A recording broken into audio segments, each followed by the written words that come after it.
En mars 2007, le magazine Hollywood Truth a fait sensation, secouant le monde du cinéma. Le carnet privé de Burt Lancaster, jusqu'alors considéré comme perdu, fut retrouvé dans un classeur verrouillé de son ancienne demeure à Beverly Hills. Mais il ne s'agissait pas d'un simple mémoire. C'était un réquisitoire. À l'intérieur, Lancaster avait dressé à la main une liste de 14 acteurs qu'il considérait comme les figures les plus maléfiques, abusives et manipulatrices de l'âge d'or d'Hollywood. Clark Gable, un sadique derrière des portes closes, aurait-il écrit.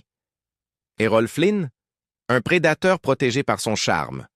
Bing Crosby, l'homme le plus froid que j'ai jamais connu. D'autres noms sur la liste brillent encore sur le Walk of Fame, mais leurs victimes n'ont jamais eu de vedette. Ce n'était là pas que des rumeurs. Lancaster relatait agressions physiques, coercition sexuelle, chantage et tourments psychologiques. Passons maintenant à la liste et découvrons quelle légende cachait à leurs démons au grand jour. Elizabeth Taylor. Elizabeth Taylor était aussi infâme hors écran qu'elle était glamour sur les plateaux.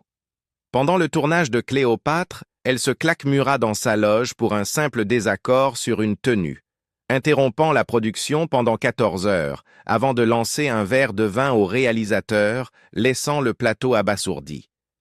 Taylor voyageait avec une énorme suite d'assistants, des centaines de robes et de chaussures, et une ménagerie d'animaux exotiques. Singes, perroquets, un bush baby, un terrier qui mordillait des diamants, et même une tentative d'acquérir un éléphant. Les hôtels se plaignaient des matelas et tapis détruits, de marques de rouge à lèvres au plafond, et de suites transformées en zones de chaos. Quand elle était poursuivie pour dégâts, sa réponse était souvent de saccager les chambres, déchirer les rideaux, jeter des oreillers dans les toilettes et se venger de quiconque osait lui tenir tête. Son influence dépassait les hôtels et les animaux. Taylor contrôlait la carrière de ses maris, de Mike Todd à Richard Burton, manipulant les relations pour son profit et contraignant les dirigeants d'Hollywood à céder à ses caprices. Elle avait bâti un style de vie mondial d'opulence. Yachts avec bois provenant de galions coulés, jets décorés à la mode Régence, chambres remplies d'art inestimable, le tout entretenu par des centaines de collaborateurs dédiés à chacun de ses désirs.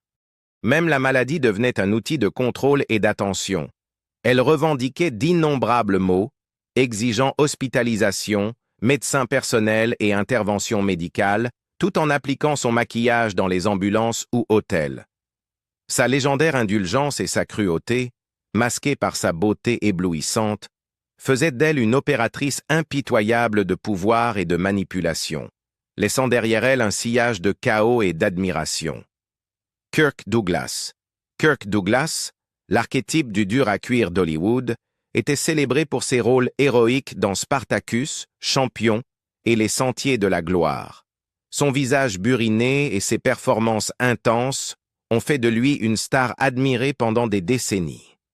Mais derrière cette façade héroïque se cachait une réalité plus sombre et impitoyable. Hors écran, Douglas était connu pour ses infidélités, ses relations tumultueuses et sa réputation de manipulateur. Il a reconnu publiquement avoir trompé sa première épouse, Diana Dill, et ses aventures ont souvent semé le chaos tant dans sa vie personnelle que professionnelle. Sur les plateaux, son comportement était tout aussi volatile. Il licencia le réalisateur de Spartacus, Anthony Mann, après seulement une semaine et tenta de microgérer Stanley Kubrick sur Les Sentiers de la Gloire, fracturant des relations avec des cinéastes par ailleurs respectés. Longtemps après sa mort, des allégations ont refait surface concernant un incident sombre avec Natalie Wood dans les années 1950. Les rumeurs suggèrent que Wood, alors âgée de seulement 15 ans, aurait été conduite dans la chambre d'hôtel de Douglas et agressée sexuellement. L'histoire n'a jamais été vérifiée et avec la mort des deux protagonistes, la vérité restera peut-être à jamais inconnue. Néanmoins, cette accusation jette une ombre persistante sur son héritage, évoquant les tendances prédatrices décrites dans les contes confidentiels de Burt Lancaster. Les journaux intimes de Lancaster dépeignent Douglas comme un homme prêt à tout pour maintenir le pouvoir et le contrôle. Il intervenait agressivement dans les décisions de casting, exerçait des pressions sur les producteurs et utilisait prétendument des drogues pour imposer sa volonté. L'actrice Lisa Avery fut écartée d'un film en 1959 simplement pour avoir refusé une invitation privée à dîner, un acte de punition délibéré. Derrière l'héroïsme du grand écran se cachait donc un homme prêt à écraser quiconque lui résistait. Jane Fonda. Jane Fonda n'a tué personne, elle n'a maltraité personne, mais à des millions d'Américains, elle a fait pire. Elle les a trahis. En 1972, au plus fort de la guerre du Vietnam, Fonda, déjà célèbre grâce à Barbarella et Clout, fut photographiée assise sur un canon anti-aérien nord-vietnamien, souriante, entourée de soldats. Cette seule image fidèle Hanoi Jane, et pour beaucoup, l'actrice la plus détestée d'Amérique. La colère fut immédiate et implacable. Des vétérans brûlèrent de ses affiches. La législature du Maryland débattit d'interdire ces films dans tout l'État. Un délégué déclara « Je ne voudrais pas la tuer, mais je ne serais pas contre qu'on lui coupe la langue. » Les Veterans of Foreign Wars réclamèrent sa poursuite comme traîtresse. Ce qui rendait la situation encore plus choquante, Fonda avait été Miss Army Recruiter en 1954. Son père, Henry Fonda, était un héros de la Seconde Guerre mondiale. Mais maintenant, elle diffusait des messages anti-guerre sur Radio Hanoï et suppliait les pilotes américains d'arrêter leur mission. « Cela a blessé tant de soldats », admettra-t-elle plus tard. « Cela a suscité une hostilité immense. C'était la pire chose que j'ai pu faire. » Elle a passé des décennies à présenter ses excuses. Sur Oprah, dans My Life So Far et dans de nombreuses déclarations publiques, c'était irréfléchi, un moment de folie de 2 minutes qui me hantera toujours. Pourtant, certains Américains ne lui ont jamais pardonné. Certains allant jusqu'à célébrer son diagnostic de cancer en 2022 avec des messages du type « Récolte ce karma, traîtresse, Henry Fonda ». À l'écran, Henry Fonda incarnait le centre moral de l'Amérique. Hors caméra, il était émotionnellement distant, froid et, comme ses épouses et enfants l'ont douloureusement révélé, profondément égoïste. Une nouvelle biographie démêle le mythe, exposant un homme qui manœuvrait le charme comme une arme, mais incapable de montrer de l'amour aux personnes les plus proches. Fonda était un séducteur en série à travers 5 mariages, ayant des liaisons avec des légendes hollywoodiennes comme Bette Davis, Barbara Stanwyck, Marlène Dietrich et Lucille Ball, sa maîtresse de longue date et, selon certains, l'amour de sa vie. « Je ne vais pas laisser le mariage m'empêcher de m'amuser à côté », confiait-il à ses amis. Sa première épouse, Margaret Sullivan, l'accusa d'être un amant médiocre. Bette Davis qualifia cette expérience de 30 secondes les plus faciles passées avec un homme. Fonda abandonna Sullivan en moins de 2 ans. Elle mourut plus tard d'une overdose après une longue lutte contre la dépression. Sa seconde épouse, Frances Seymour, connut un destin encore plus tragique après des années de négligence et la découverte de l'affaire de Fonda avec Suzanne Blanchard, âgée de 21 ans, elle se suicida dans un hôpital psychiatrique. Fonda mentit à leurs enfants, Jane et Peter, prétendant qu'elle était morte d'une maladie cardiaque, puis interdit aux journaux d'entrer chez eux pour cacher la vérité. Jane décrivit plus tard son père comme « un homme qui ne disait jamais « je t'aime ». Il refusait de partager les repas en famille, évitait tout lien émotionnel et déclara un jour « La paternité n'a jamais été vraiment ma vocation ». Dennis Hopper.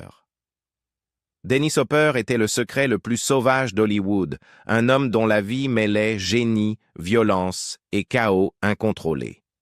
Accusé de violence domestique par plusieurs épouses, dont Brooke Hayward, qui racontait qu'il lui avait brisé le nez lors d'une rage alcoolisée et qu'il avait un jour brisé le pare-brise de sa voiture alors qu'elle tentait de fuir. Leur fille se souvenait s'être réveillée au milieu de dizaines de Hells Angels, endormis dans leur maison après une des célèbres fêtes nocturnes de drogue de Hopper. Son alcoolisme était extrême. Il consommait un demi-gallon de rhum, 28 bières et 3 grammes de cocaïne par jour, juste pour fonctionner. Marié 5 fois, son union avec Michelle Phillips dura 8 jours. Elle qualifia son comportement sexuel d'inhumain et terrifiant. Son dernier mariage avec Victoria Duffy se termina par des ordonnances de restriction, des batailles pour l'héritage et des accusations de tentative de meurtre, alors que Hopper mourait d'un cancer. Sur les plateaux, il était ingérable. Il sortit un couteau sur Rip Torn qui fut retiré d'Easy Rider. Il exigeait 80 prises par scène et força une fois son équipe à regarder un stunt où il faisait exploser de la dynamite dans une chaise de la mort pour attirer l'attention. Dans l'un de ses moments les plus sombres, Hopper snorta ce qu'il croyait être de la cocaïne lors d'une fête, pour découvrir qu'il s'agissait des cendres de l'épouse décédée d'un cadre. Sa fascination pour les armes n'était pas théâtrale. Il tirait de vraies balles sur ses propres œuvres et gardait des armes à proximité d'enfants. Malgré une rédemption tardive dans sa carrière, Hopper ne se réconcilia jamais avec les dégâts qu'il avait causés. Errol Flynn. La carrière d'Errol Flynn brillait de combats à l'épée et de charme, mais sa vie réelle était imbibée de scandales. Né en Tasmanie, il fut renvoyé de nombreuses écoles pour vol, absentéisme et bagarres. L'une de ses exclusions serait liée à une liaison sexuelle avec une femme de ménage plus âgée. À 17 ans, il part pour la Nouvelle-Guinée à la recherche de fortune dans la jungle. Là, il aurait tué un natif lors d'un conflit tribal et fut accusé de meurtre. Il se défend et est acquitté. Ses tendances violentes s'accentuent en Grande-Bretagne. Engagé dans une compagnie de théâtre, il est renvoyé pour avoir poussé une régisseuse dans un escalier. Warner Bros. Finit pourtant par le signer. À Hollywood, il organise des fêtes débridées dans sa maison de Mulholland, équipée de Judas et de miroirs bidirectionnels pour espionner les invités. En 1942, Flynn est jugé pour viol statutaire de 2 jeunes filles, Betty Hansen et Peggy Satterlee. Bien qu'acquitté, il écrivit plus tard « J'aurais peut-être été coupable, mais tout le monde savait que les filles avaient consenti. » Ses mariages furent tout aussi turbulents. Il brisa un jour la dent de sa femme après qu'elle lui eut lancé une bouteille de champagne sur la tête. Avec sa deuxième épouse, Nora Eddington, il fut physiquement violent, mordant son bras au point qu'il dut être plâtré. Sa dernière relation, sans doute la plus inquiétante, fut avec Beverly Hadland, mineure, et avec l'assentiment complet de sa mère. Leur liaison, ouverte et prétendument commencée par un acte non consensuel, dura jusqu'à sa mort. Flynn meurt en 1959, alcoolique et ruiné. Une autopsie révéla un foie comparable à celui d'un homme de 75 ans, il n'avait que 50 ans. Des rumeurs posthumes le désignaient sympathisant nazi et trafiquant de drogue. Hollywood en fit une légende, mais l'histoire montre un homme bien plus sombre, Bing Crosby. Derrière la voix veloutée et le charme de Noël de Bing Crosby se cachait un héritage profondément troublant d'abus, de misogynie et de pouvoir incontrôlé. Il n'était pas qu'un crooner, il était tyrannique, manipulateur et détruisait la vie de ceux qui lui étaient proches. Sa première épouse, Dixie Lee, devint alcoolique dès la trentaine et fut blâmée pour l'échec du mariage alors que Bing la trompait et voyageait. Elle mourut à 42 ans d'un cancer de l'ovaire et 2 de leurs 4 fils, Lindsay et Dennis, se suicidèrent. Gary Crosby, l'aîné, écrivit dans Going My Own Way que Bing nous battait sans cesse, avec souvent une ceinture à clous. Mon père n'était pas l'homme décontracté que tout le monde imagine. C'était un monstre. Son second mariage fut tout aussi contrôlant. Il rencontre Catherine Crosby à 19 ans alors qu'il en a 49. Il la séduit sous couvert de professionnalisme, puis la soumet à une domination domestique. Elle abandonne carrière études et indépendance, car Bing l'exige. Lorsqu'elle poursuit des études en soins infirmiers, il la réprimande pour négliger la famille, tandis qu'il part en vacances avec ses maîtresses, exigeant qu'elle sourie et tienne la maison. Dans ses mémoires, Catherine écrit que Bing me suppliait et m'exhortait alternativement à m'organiser, traduisant 2 décennies de maltraitance émotionnelle. Elle resta, l'adorait, et à sa mort, on parle encore de cet amour comme de quelque chose de traditionnel. Mais ce n'était rien d'autre qu'un abus systémique et une tyrannie émotionnelle. Orson Welles. Orson Welles, loué pour Citizen Kane et la diffusion de The War of the Worlds, était également célèbre pour son abrasivité et sa cruauté envers ses collègues. Il dénigrait ouvertement les acteurs les plus respectés, traitant Humphrey Bogart de lâche, Spencer Tracy d'homme haïssable et Charlie Chaplin de profondément stupide. Il ridiculisait Laurence Olivier, méprisait Grace Kelly et James Stewart et considérait Bette Davis et Jennifer Jones comme insupportables. Les réalisateurs n'étaient pas épargnés. Alfred Hitchcock était accusé d'égoïsme et paresse, et Rear Window qualifié d'insensible. Même ceux qu'il mentorait comme Marilyn Monroe subissaient ses manipulations. Sa vie privée reflétait son chaos. Infidélité, relations exploitantes, obsession pour le crédit exclusif et sabotage de projets pour de petites disputes créatives. Il humiliait, rabaissait et caricaturait acteurs, réalisateurs et scénaristes de stéréotypes ethniques aux attaques personnelles. Malgré son génie et son influence durable, son comportement vindicatif, égocentrique et souvent mesquin semait la peur et le ressentiment sur les plateaux et dans les cercles hollywoodiens. Faye Dunaway. Faye Dunaway, l'une des actrices les plus acclamées d'Hollywood, a bâti sa carrière sur l'intensité et le charisme. Mais sa réputation hors écran est tristement célèbre pour le chaos et la volatilité. Sur le tournage de Chinatown, elle aurait uriné dans des poubelles de sa loge, refusé de tirer la chasse et fait appel à des teamsters pour gérer le désordre, provoquant plusieurs démissions. Elle aurait même lancé un gobelet d'urine sur le réalisateur Roman Polanski lors d'un conflit, illustrant sa nature imprévisible et conflictuelle. Son rôle à Broadway dans Tea at Five prit fin abruptement après qu'elle aurait giflé des membres de l'équipe, jeté des objets et créé un environnement hostile et dangereux. Coiffeur, créateur de perruques et assistant en production à Los Angeles et New York, témoigne de son agressivité physique et verbale, des gifles aux assistants à la projection de salades, en passant par des exigences impossibles sur le plateau. Rutanya Alda, sa partenaire dans Mommy Dearest, se souvient avoir été giflée pour de vrai pendant le tournage, tandis que Paul Huntley a vu Dunaway frapper une assistante maquillage pour une erreur mineure. Son comportement conflictuel dépassait le studio. Dans les années 1990, ses voisins rapportèrent des querelles pour un emplacement de parking ou des disputes avec des commerçants et à plusieurs reprises, elle agressait verbalement des employés ou jetait des objets par les fenêtres. Même ses co-stars et collaborateurs comme James Woods et Bette Davis la décrivaient publiquement comme hostile, ingérable et impossible à travailler avec, Davis la qualifiant de pire professionnelle qu'elle ait jamais rencontrée. Malgré plusieurs nominations aux Oscars et un prix de la meilleure actrice pour Network, sa carrière et sa vie personnelle furent marquées par des accès de colère, des problèmes d'alcool et une réputation d'intimidation. Mickey Rooney. Mickey Rooney, l'un des enfants stars les plus célèbres d'Hollywood, cultivait une image charmante et innocente, mais sa vie réelle était bien plus sombre.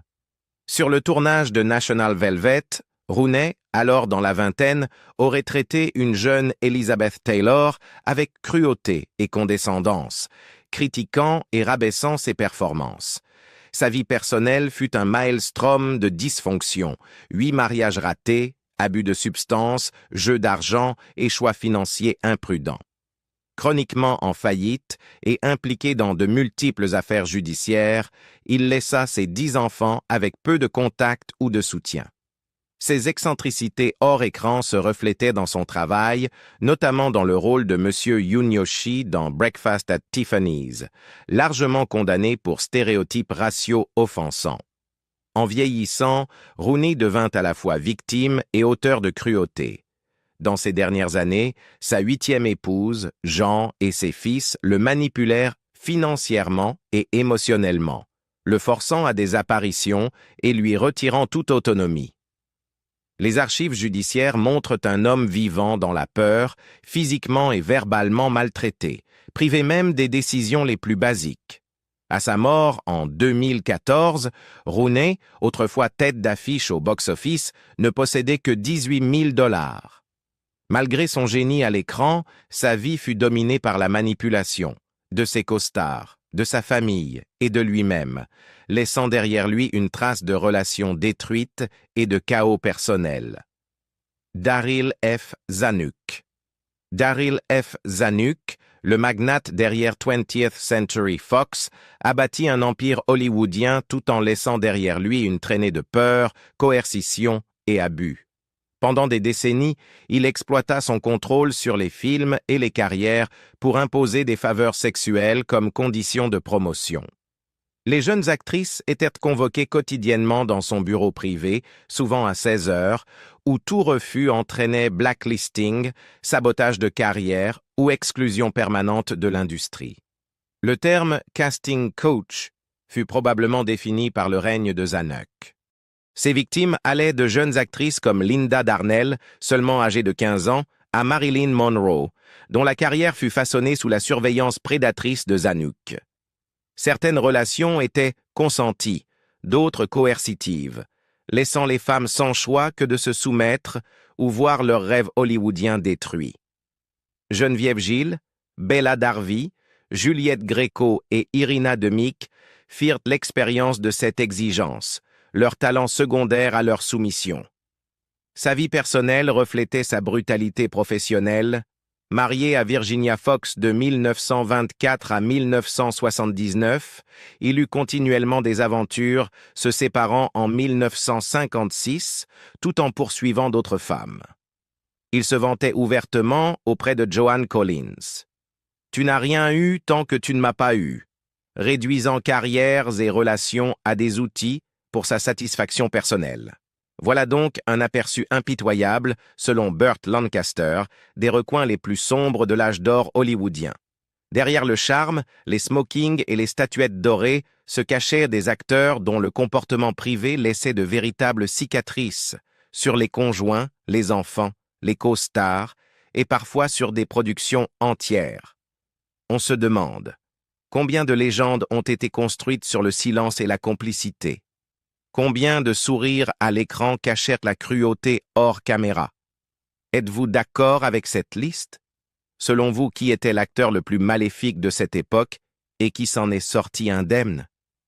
Partagez vos avis dans les commentaires, n'oubliez pas de liker et partager si cela vous a choqué et abonnez-vous pour découvrir d'autres vérités derrière les mythes du vieux Hollywood.